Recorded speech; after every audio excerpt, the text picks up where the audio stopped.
No sé si se vea. Sí, Karen, ya se ve. Ok, bueno, pues Miss, ya le dejo yo a cargo, con Karen. Y bueno, Karen, pues que te vaya bien en tu expo. Aquí estoy yo por cualquier cosa. Y bueno, pues adelante, Miss. Y claro, Karen, bienvenida. Gracias por ahí. Buenas tardes a las dos. Gracias. Tengo una pregunta. Es normal que nada más vea el cuadrito a la profesora, ¿verdad? Sí, sí, es normal con que veas a la Miss, porque Es yo, más que yo tengo suficiente. apagada la cámara, pero sí. Ok. Bueno, entonces voy a empezar. ¿Está bien? Adelante, sí, adelante, por favor.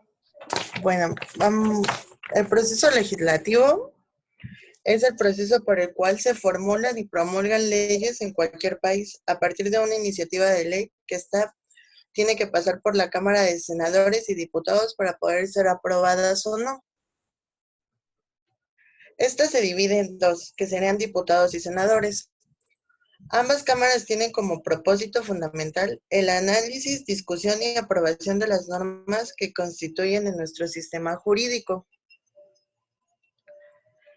El proceso legislativo federal se rige por la Constitución Política de los Estados Unidos Mexicanos, la Ley Orgánica, el Reglamento para el Gobierno Interior del Congreso General de los Estados Unidos Mexicanos, por los acuerdos parlamentarios adoptados por la mayoría de los miembros de cada cámara, y de ahí me saltaría la Carta Magna,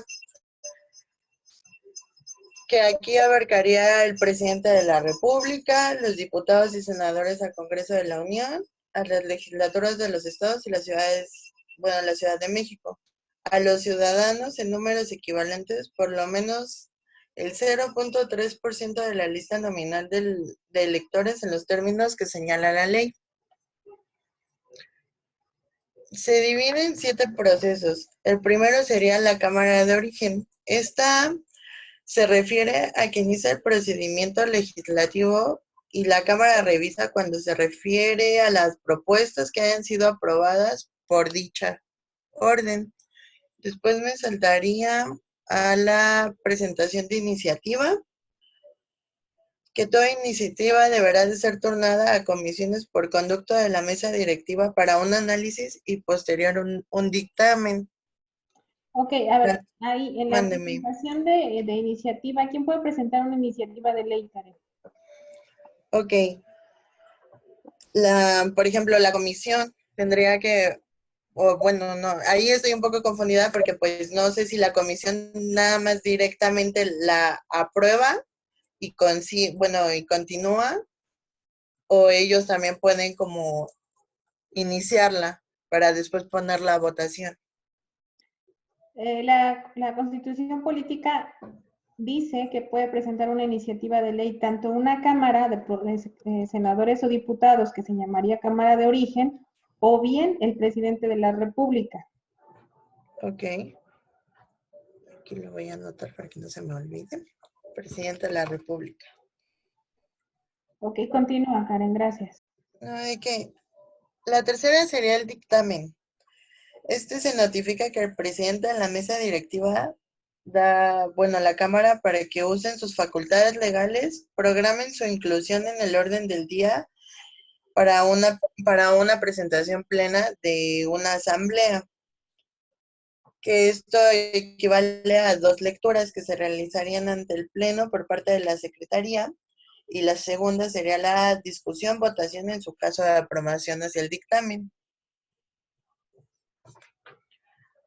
Después me pasaría a votación. Y creo que me salté una, ¿verdad? Que es la discusión. Bueno, en la discusión es como lo primero, lo general. Es como la alternativa entre el contra y el pro, comenzando por el inscrito contra los individuos de una comisión y los autores de las propuestas, para poder hablar y determinar las intervenciones necesarias por un tiempo límite de 5 minutos por persona. Después sería la votación, que es un proyecto suficientemente, en lo general se procede a votarlo en tal sentido como para discutir después los artículos en particular, para ver si son aprobados, ya sean económica o afirmativamente de acuerdo al efecto que se vaya pasando. En dado caso de que fuera negativo, se tendría por desechado el caso. Y luego me iré a la cámara revisora, donde aquí dice que se recibe la minuta del dictamen con proyecto de un decreto procedente de un estudio, discusión o aprobación seguido por la Cámara de Origen.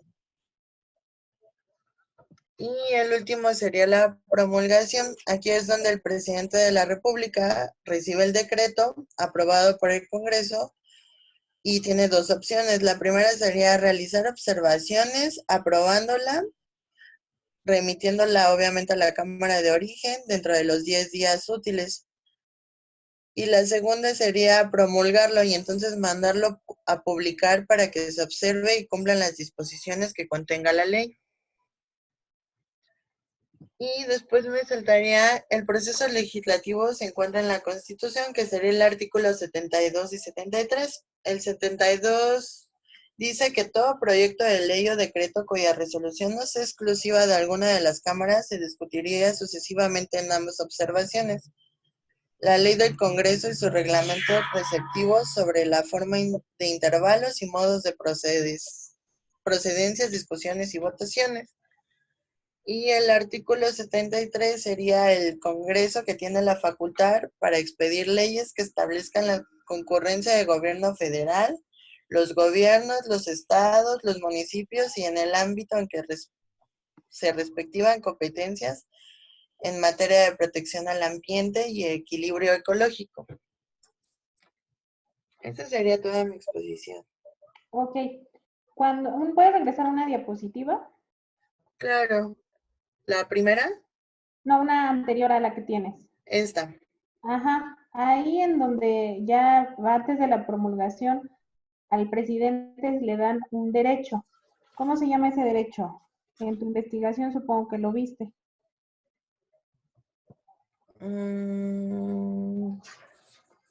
Sí, por aquí lo he de tener.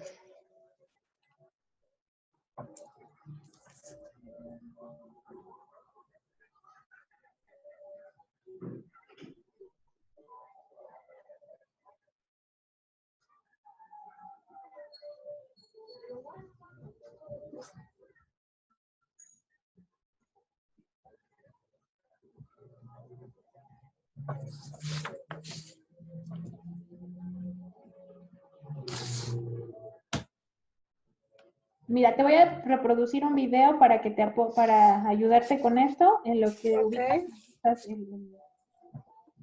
Para compartir mi pantalla, a ver, déjame ver. Dejo de compartir la mía, creo. Por favor. Déjame. Sí, Miss, tiene que dejar de compartirla Karen para que la pueda compartir usted.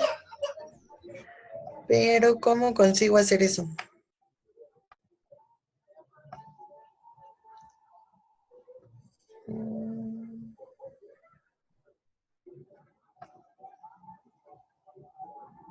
Karen, nada más dale tú en dejar de compartir pantalla. Aquí. Listo. Sí, ajá. Ahora, Miss, usted ya puede compartir pantalla. Karen, ¿no puedes prender tu cámara? Sí, claro.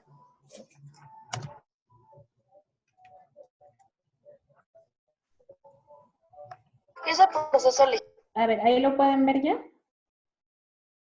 No, Miss, todavía no se comparte.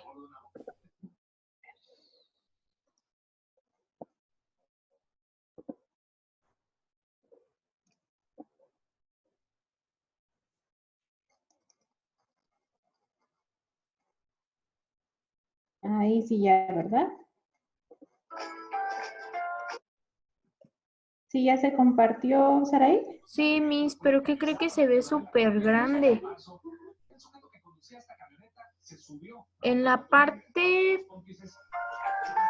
Sí, En la parte a ver. inferior izquierda, Miss, hasta arriba, viene como 20%, 100%.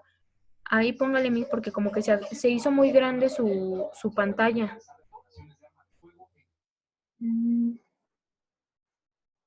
¿Dónde dice más?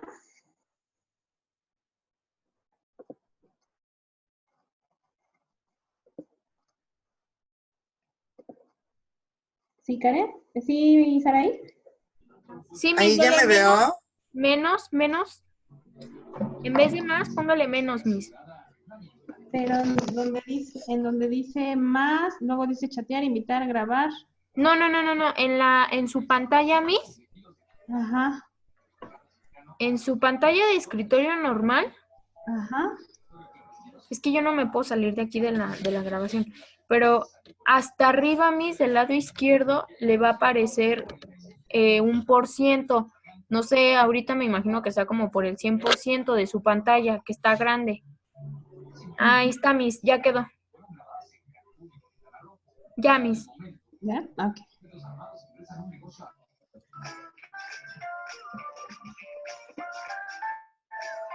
Ese proceso legislativo es una serie de actos que deben seguirse para crear o modificar una ley. Miss, no se ve el video, no sé si Karen lo está viendo. No, no se ve. ¿No se ve? Discusión, aprobación. Ay, qué caray. Dele clic otra vez, Miss, porfa.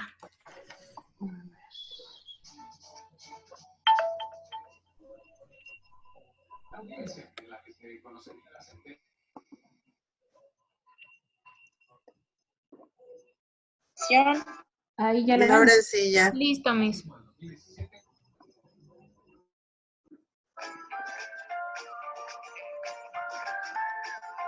Ese proceso legislativo es una serie de actos que deben seguirse para crear o modificar una ley.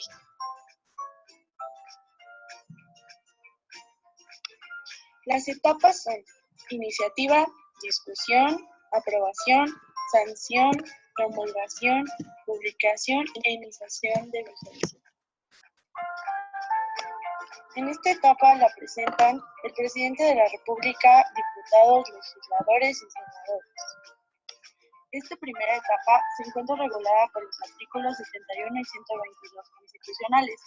De esta manera, el derecho de hacer propuestas o presentar proyectos de ley está reconocido por la propia Constitución mexicana, la cual indica de manera muy clara quiénes son los titulares en exclusiva de potestad, señalando tales artículos al presidente de la República como facultado para ejercer derecho de iniciativa. De esta manera puede presentar cualquier tipo de ley o decreto, pero de manera exclusiva le correspondrá presentar iniciativas de ley de ingresos, el presupuesto de egresos de la Federación y la cuenta pública. Así como también los miembros de una y otra cámara, es decir, los diputados y los senadores, son titulares de la iniciativa legislativa. Todos los proyectos de ley o decreto pueden presentarse indistintamente en cualquiera de las cámaras, a elección de él o de los proponentes, los cuales pasarán de inmediato a comisión.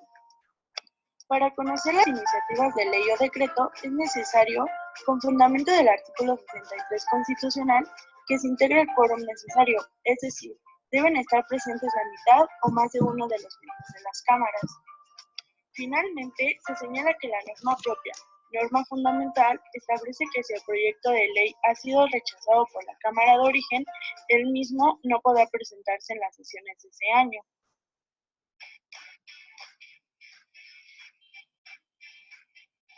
Discusión. Es cuando las cámaras deliberan acerca de las iniciativas de la ley, para determinar si deben o no ser aprobadas. Según el artículo 72 de la Constitución mexicana dice: todo proyecto de ley o decreto cuya resolución no sea exclusiva de alguna de las cámaras se discutirá sucesivamente en ambas, observándose la ley del Congreso y sus reglamentos respectivos sobre la forma, intervalos y modo de proceder en las discusiones y votaciones. La formación de leyes o decretos puede iniciar en cualquiera de las dos cámaras, Cámara de Diputados o de Senadores. Existen dos tipos de cámaras: la Cámara de Origen, cámara que propone la ley o decreto; cámara revisora, cámara que sigue el proceso. Por ejemplo, Si los diputados proponen una ley, ellos serían la Cámara de Origen y por consiguiente los senadores serían la Cámara Revisora. Si los senadores llegan a proponer, ellos son la Cámara de Origen y los diputados son la Cámara Revisora. Si el presidente de la República propone una ley, la Cámara de Diputados sería la Cámara de Origen y la Cámara de Senadores sería la Revisora. Si un ciudadano propone una ley, los diputados serían la Cámara de Origen y los senadores serían la Cámara Revisora. La discusión se da alternativamente en contra y en pro, dentro de la misma Cámara de Origen, y una vez que se apruebe, ahora sí, la iniciativa pasará a la discusión entre las dos cámaras. Puede haber tres resultados posibles para esta discusión. Resultado número 1, que la Cámara Revisora la apruebe sin ninguna modificación, en cuyo caso se podrá continuar con la siguiente fase del proceso legislativo. Número 2, otra posibilidad es que la Cámara Revisora diga que no y se deseche en su totalidad el proyecto de ley. Número 3, si el proyecto es desechado parcialmente o solo modificado en algunas partes por la Cámara Revisora, entonces solo se podrán discutir esas partes específicas y todo lo ya aprobado no puede cambiarse.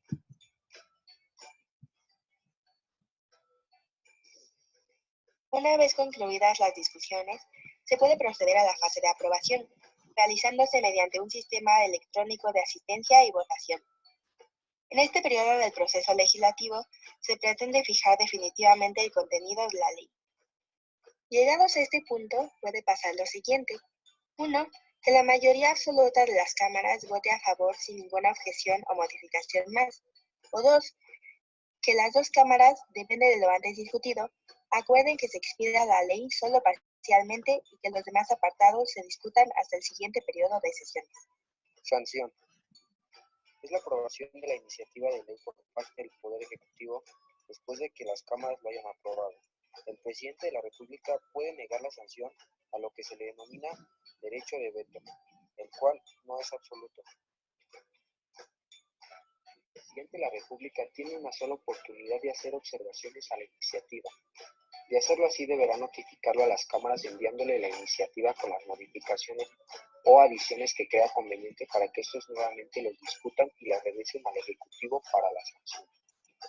Si el presidente de la República, en un plazo de 10 días, no notifica al Congreso de alguna modificación de la iniciativa, se entiende que ésta ha sido sancionada. La sanción que efectúa el presidente de la República la realiza a través de la firma correspondiente en el documento que contiene la iniciativa de ley. Para que ésta sea válida, deberá ir acompañada de la firma del secretario de Estado del ramo al que corresponde la ley. A esto se le conoce como refrendo ministerial. Lo anterior en virtud de que este funcionario sea corresponsable de la exacta aplicación de la ley que entra en el ámbito de su competencia. Promulgación.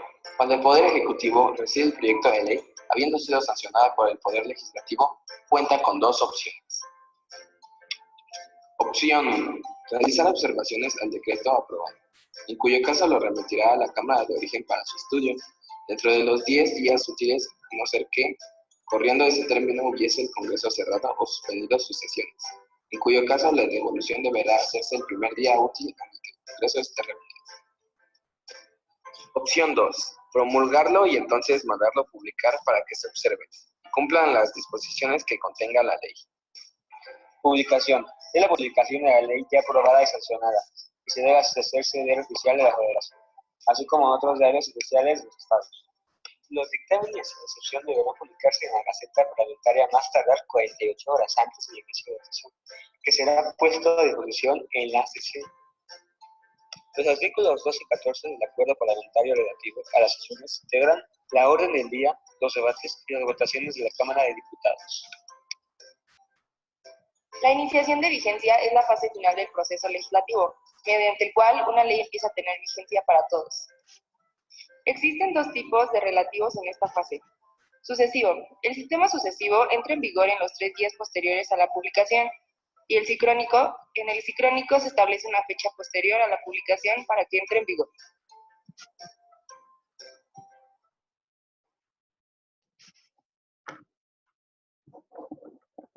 ¿Sí pudiste observarlo, Karen? Sí, Miss. ¿Cómo quedamos entonces que se llamaba el derecho que tiene el presidente? Proceso de iniciativa. Ajá, pero él tiene un derecho. Se me fue otra vez el derecho. Sí lo dijo el video, se llama el derecho del veto. El derecho de Veto. veto. Ok. Es cuando el presidente tiene la facultad de oponerse a esa nueva ley o decreto que se quiere realizar. No es total, porque el derecho de veto sirve para que él se oponga y se revoque totalmente, o bien se hagan modificaciones a esa iniciativa. No la quiere de ese modo, él se opone y puede oponerse todas las veces que él considere necesario, aunque regresaran a la Cámara de Origen o a la Cámara Revisora conforme a las observaciones que él realizara, pero él tiene esa facultad. Ok. Derecho de veto. Así es. Y bueno, en general, ¿dudas sobre el procedimiento? No. Sí voy bien con el procedimiento. Ok, ¿dudas hasta aquí de lo que llevamos de derecho contigo? Sí tenía una. Déjenme ver si la tengo aquí anotada.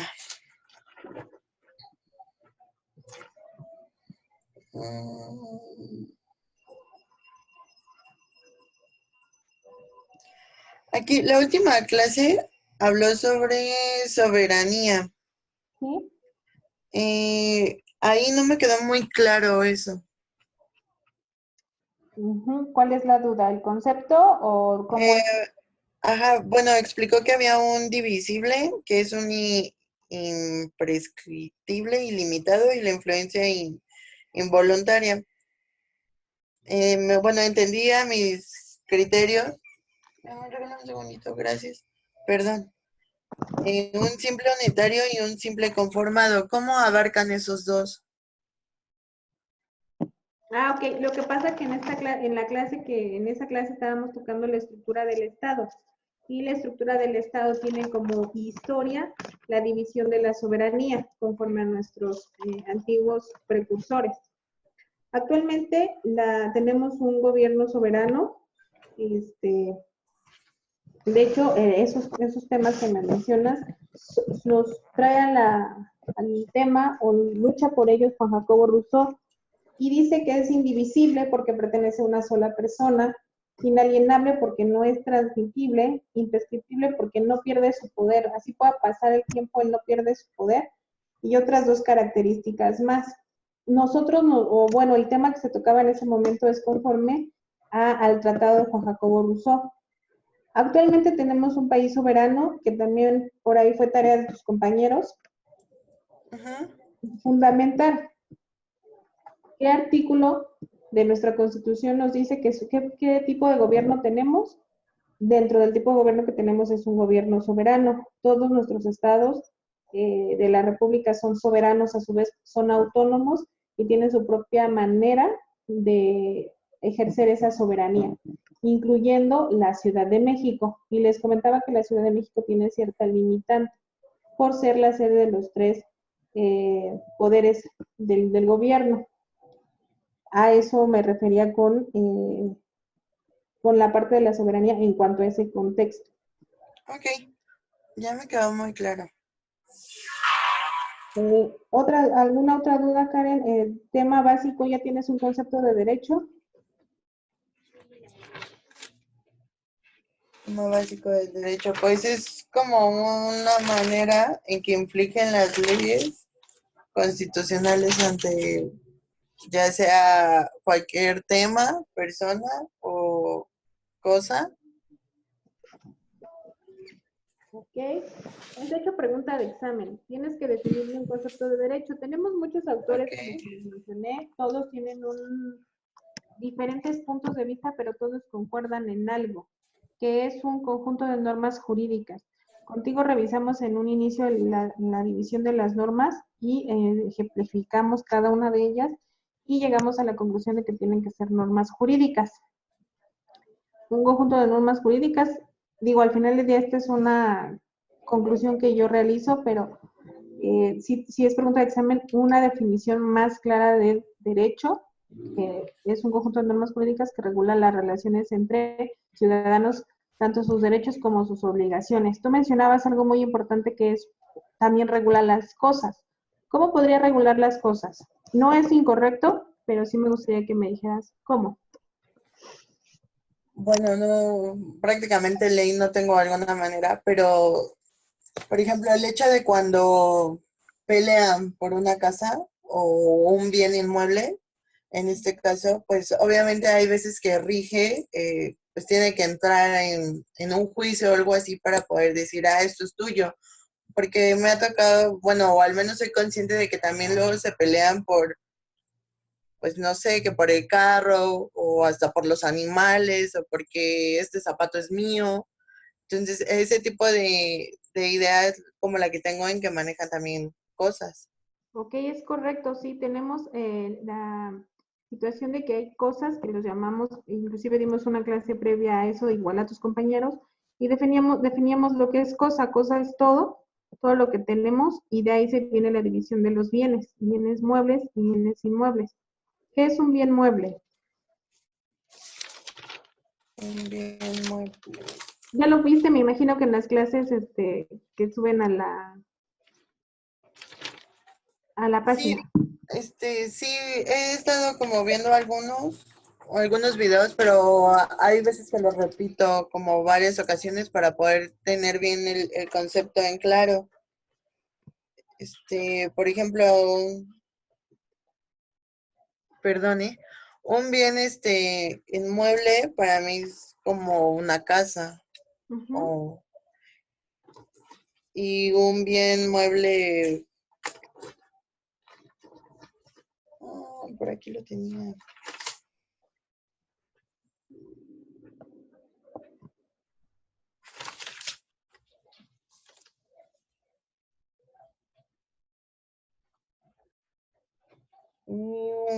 ¿Cuál era el otro, perdón? Mueble e inmueble. Es correcto lo que dices, o el ejemplo de la casa. Porque también me entran como, no sé, como vacantes, empresas, ese tipo de cosas también entran como un bien inmueble. Sí, un bien inmueble son aquellos que no pueden trasladarse sin modificar su estructura. Una casa no puedes trasladar de un lugar a otro sin modificar su estructura. La destruirías o tendrías que deshacerla y volverla a construir. Una empresa, por ende, es un bien inmueble porque también es una construcción. Los bienes muebles son los que pueden moverse sin modificar su estructura. Y Como los explicábamos, carros.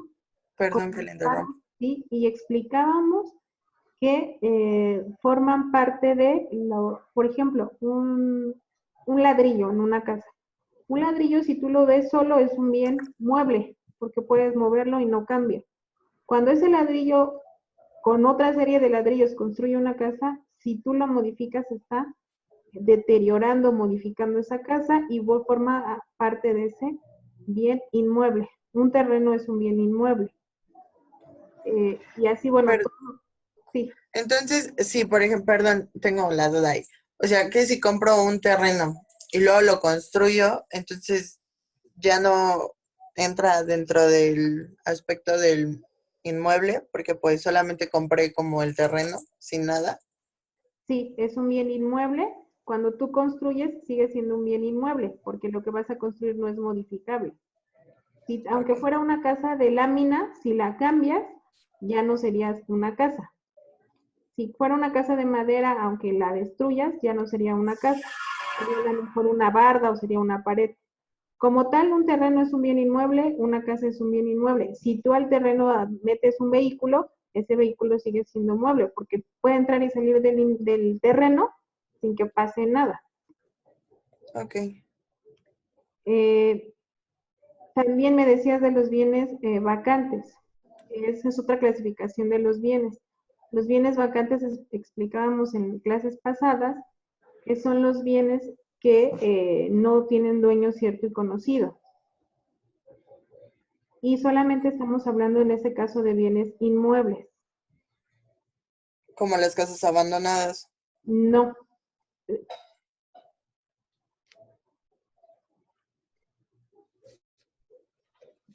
No, sí, perdón, como las casas abandonadas, yo les ponía el ejemplo de en la Ciudad de México hay muchos fraccionamientos, bueno, que antes eran departamentos, que estaban abandonados, llega la gente y los empieza a habitar. Tiene razón, esos son los bienes vacantes, con el simple plazo del tiempo de que nadie los utiliza. Y la otra clasificación son los bienes monstrencos, que son todos aquellos bienes que están abandonados o perdidos y que son bienes muebles. Yo les ponía el ejemplo de una persona que, no sé, va caminando por la calle, pierde un celular, uno va caminando, lo encuentra y ese es un bien monstrenco. No tiene dueño. Alguna vez lo tuvo y alguien lo ha de haber conocido, pero tú no lo conoces. Lo que tienes que hacer es, en teoría, entregarlo a las autoridades competentes y que, bueno, ellos busquen al dueño. Ese es un bien mostrenco, el otro es un bien vacante. Hay una clasificación de bienes que también nos marca nuestro Código Civil. Okay. ¿Alguna otra duda, Karen?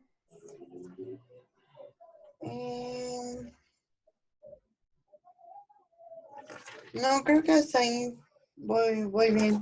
Tengo un poquito desacomodadas mis notas, pero sí voy entendiendo a mi forma, más o menos.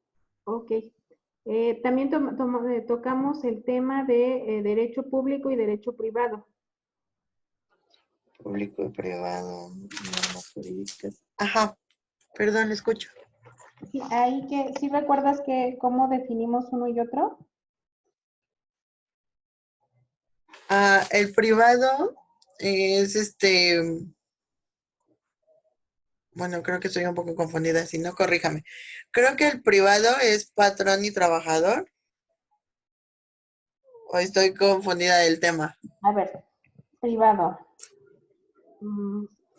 Tenemos 3 clases de derecho. Al final del día, este es un tema que tú vas a tocar más adelante, más enfocado, pero podemos ahorita definirlo. Tenemos 3 clases de derecho: el derecho público, el derecho privado y el derecho social. Tú me estás hablando de una relación entre trabajador y patrón. Esa pertenece al derecho laboral. Y, y el derecho laboral pertenece al derecho social.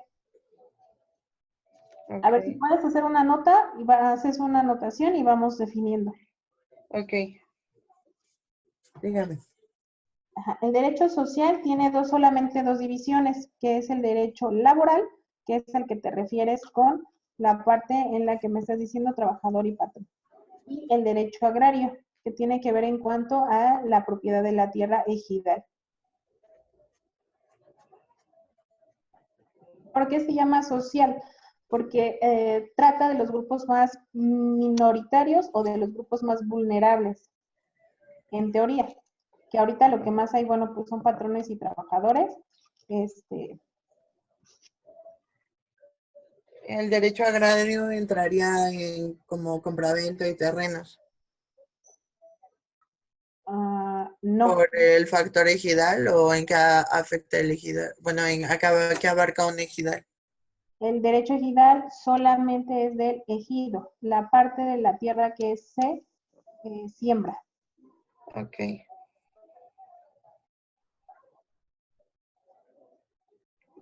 Listo, perdón.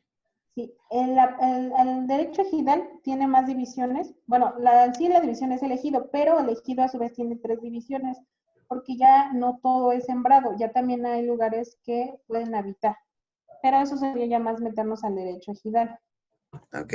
Después tenemos el derecho privado. El derecho privado regula las relaciones entre particulares. Y ahí viene el derecho civil. El derecho civil, a su vez, bueno, el derecho civil trata de las relaciones de las personas. Es decir,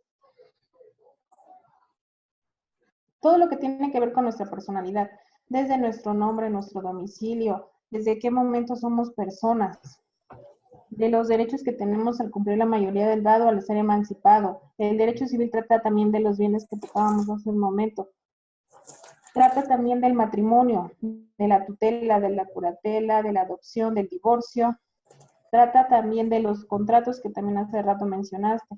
Un contrato privado de compraventa de un inmueble es derecho civil. Un contrato de arrendamiento es también derecho civil. Un contrato de mutuo, derecho civil. Todos los contratos, o en su mayoría los contratos, pertenecen al derecho civil, y el derecho civil a su vez al derecho privado. Ok. Otra de las ramas del derecho privado es el derecho mercantil. Ok, derecho mercantil. El derecho mercantil es el que trata todas las cuestiones económicas como pagarés, letras de cambio, cheques.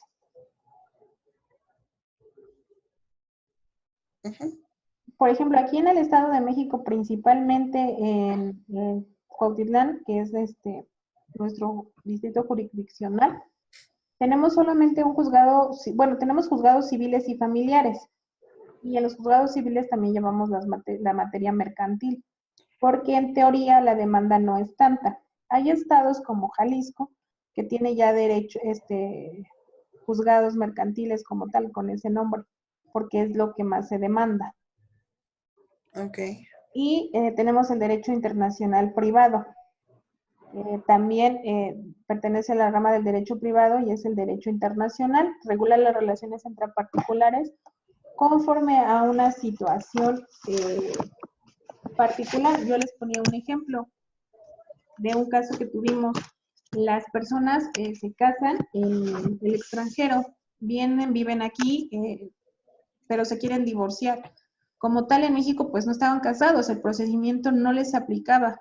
Teníamos que irnos a la legislación del país donde se contrajeron matrimonio y divorciarlos en ese sentido. Todo por una cuestión de separación de bienes, que ahí traían un problemita. Entonces, el derecho internacional privado regula esas partes de las personas, pero que tienen que ver con el extranjero. Y después tenemos el derecho público.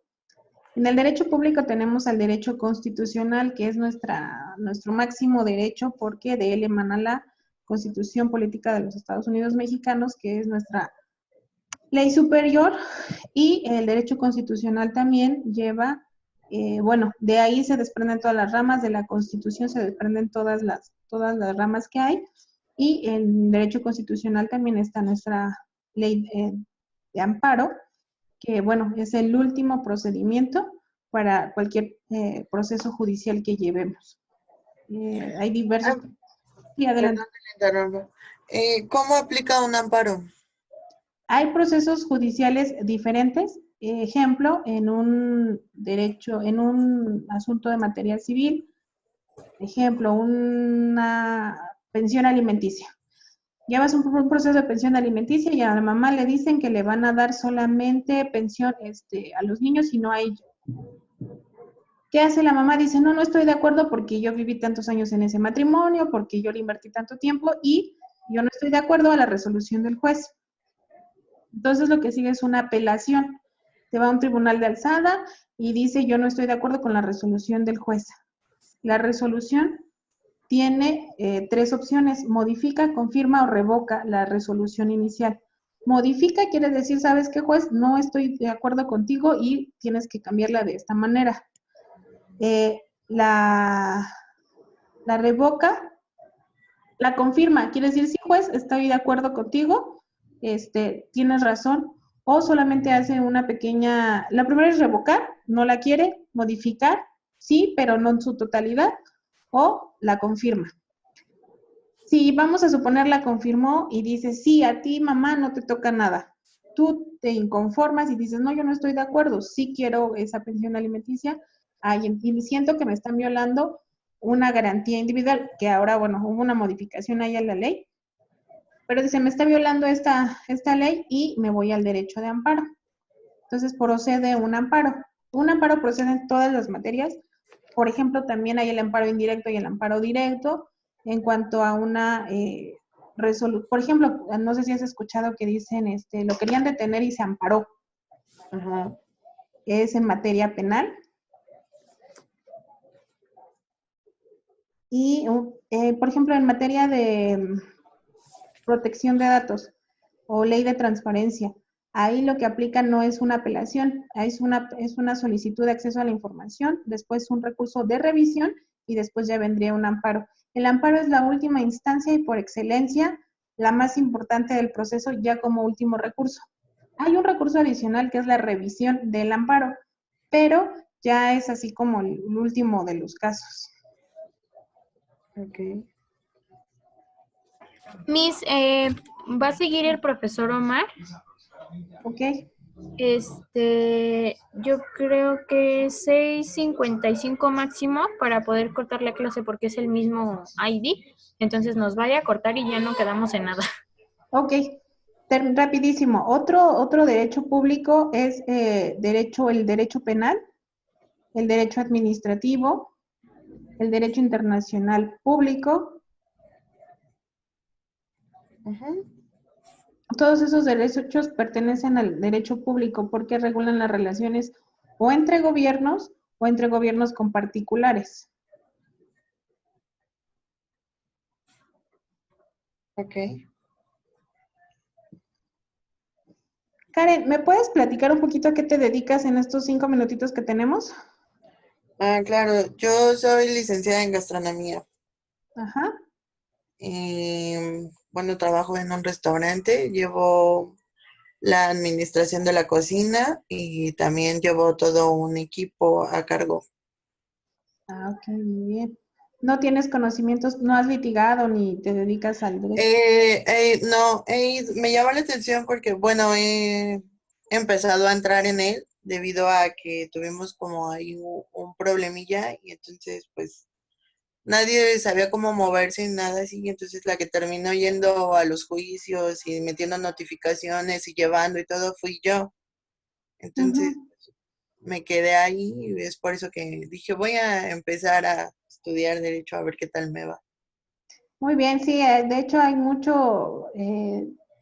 muchas personas que aprenden más en la práctica que en la escuela.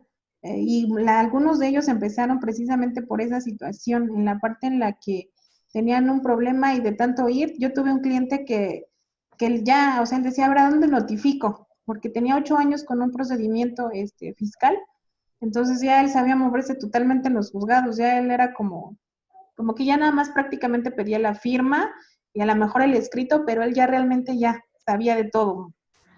Pues a mí pues, de hecho ahorita tengo que ir a recoger unas notificaciones para poderlas entregar. Son unas como notificaciones de una persona que se llevó a un menor de edad y entonces le están buscando por toda la República. ¿Qué, Entonces he pro- estado llevando y trayendo notificaciones para que puedan entrar aquí en el Estado de México. qué procedimiento llevaste? Pues ahorita se metió la notificación para poder, bueno, primero se notificó, pero a la hora que se notificó a la persona ya se había cambiado de hogar y Pero domicilio me y refiero todo. a un procedimiento civil o un procedimiento penal. No es como bueno, penal, me imagino que abarca así familiar, porque se supone que nada más se pedía como la constancia de poder ver al menor, Ujú. Bueno, es pero que el derecho civil, como te comentaba, se divide en derecho familiar. A su vez, puedes darle vista al Ministerio Público. Por eso te comentaba, me gustaría mucho que sí te enfocaras más en tu expediente y después no los pudieras platicar. Él ok. inició como qué, como un derecho, como un procedimiento familiar, me imagino, una demanda, y a lo mejor de ahí recurrieron al Ministerio Público como una denuncia. Todavía no se llega ahí. Están como esperando ahorita a poder meter las dos notificaciones que faltan, porque tienen como la esperanza de que vote en la SEP, donde localizar al menor. En dado caso de que pues en la SEP ya no vote ese dato que se necesita, entonces ya se va a ir al Ministerio Público a levantar la demanda. Ok, muy bien. Bueno, pues, este, ¿tienes alguna duda adicional sobre lo que llevamos hasta el momento? ¿Algo que quisieras comentar? No, ahorita voy bien, voy a acomodar un poco mis notas. Creo tener una hoja donde tengo igual otra duda. Nada más la voy a encontrar y ya cuando tenga oportunidad se la pregunto para que igual me la ponga, Ok, me claro la que sí. aclare. En tu plataforma ya hay tareas, pero me gustaría que me dieras oportunidad a mañana. Te voy a poner ya unas tareas. Bueno, tu primer tarea y tu puntaje es la exposición que hiciste hoy. Y ¿Ok? pero dame oportunidad a que yo te suba mañana tus tareas. Te voy a poner fechas límite y ya para que vayamos en ese sentido. Me dio gusto que la clase hoy fuera para nosotros, para poder interactuar más esta situación y que también te vayas empapando ya con los videos anteriores. Ok, voy a empezar a hacerlo entonces. Muchísimas gracias. Sí, Karen, no, al contrario. Pues bueno, Saray, entonces damos oportunidad a que entre el profesor. Sí, Miss, muchas gracias. También muchas gracias, Karen, y felicidades por tu exposición. Gracias. Entonces, pues sí, Miss, nos vemos el martes, me parece. Ujú. Nos vemos el martes, Karen. También Benjamín entró hasta el último, Miss. Benjamín. Los demás, pues, no pudieron entrar por la situación de que están trabajando. Disculpen, ¿me escuchan? Sí, Sí, adelante. Disculpen. También disculpen que no active la cámara, pero pues todavía estoy en el trabajo y pues ahora sí que pues, es un poquito privado aquí, ¿no? Entonces no quiero que me regañen o me llame la atención el juez y por eso mismo pues no activo la cámara. Bueno, yo me dedico también, soy licenciado en gastronomía y ahorita estoy trabajando con un juez, yo soy su chofer, pero pues tengo como la oportunidad de subir de puesto y por eso mismo estoy aquí, pues tomando un poco de cursos. Sobre lo que platicaban, yo también sé lo que es notificar, he notificado, ya que pues en un centro de justicia la carga es demasiada. Entonces, para veces para una sola persona, pues es muy poco. Y sí también sé de notificaciones, de resoluciones, de vinculaciones a proceso, que he ayudado a hacer algunas acuerdillos de eso. ¿De qué es tu juez, Benjamín? El mío es penal. Ok. Estoy lo que es ahorita en el estado de Morelia, en Michoacán. Acá estamos trabajando ahora. Anteriormente estábamos en el reclusorio norte. No, pues muy interesante. Le comentaba yo a Karen que es donde aprendes más en la práctica. Digo, al final del día sí te hace falta la teoría, te hace falta sentarte y leer, te hace falta conocer, pero cuando sales a campo es lo más importante, la práctica. Sí, sí, es mucho. De hecho, pues también por eso yo tengo muchos problemas en entrar a mis clases porque el horario varía mucho. Digamos, hay veces que salgo a las 6 de la tarde y otras veces salgo a las 3, 4 de la mañana, ¿no? Sí, Por ejemplo, claro. ayer salimos hasta las 6 de la mañana porque tuvimos una audiencia que se prolongó mucho. Fue de unos chinos que agarraron porque traían en su cargamento aquí en Lázaro Cárdenas, que es el puerto, traían un cargamento de droga. Entonces lo estaban acusando por transporte e introducción al país. Son audiencias muy tediosas, más aparte que traen su traductor. Entonces todo lo que se habla en audiencia se les tiene que estar traduciendo. Y si es una audiencia que normalmente dura 8 horas, se duplica, ¿no? A 16 horas. Sí, claro. Yo de hecho no llevo muchos asuntos penales actualmente. Ya litigué penal y la verdad es muy cansado. Llegas al Ministerio Público y no sales, no duermes. Convivir con la parte de la población en el penal es muy, muy delicada. Entonces yo casi no me dedico al penal. Muy interesante. Mi hermana es penalista y no, ella le apasiona eso, pero a mí no. Yo soy más civilista. Sí, sí, sí. De Eh, hecho, bueno, yo también entré aquí por mi hermana, ¿no? Hubo ahí una pequeña oportunidad y pues al juez le gustó cómo trabajé y pues aquí seguimos. Pues qué bueno, Benjamín. Más adelante vas a tener que exponer. Me gustaría que checaras lo de tus horarios y si es necesario que los modifiquemos, pues que tú nos dijeras en qué horario. Miss, Yo creo ya que tengo sí, que cortar la clase porque ya va a sería entrar. como a las 10, pero sí, me pongo de acuerdo ahí por WhatsApp, ya Ok, para no interrumpir la Muy siguiente bien. clase. sí. Chicos, tengo que cortar porque si no, el profe no entra a su clase. Muy bien. Entonces estamos en Perfecto. contacto, chicos. Muchas gracias. Gracias, Araí. Gracias, igualmente, hasta luego. Gracias, hasta luego.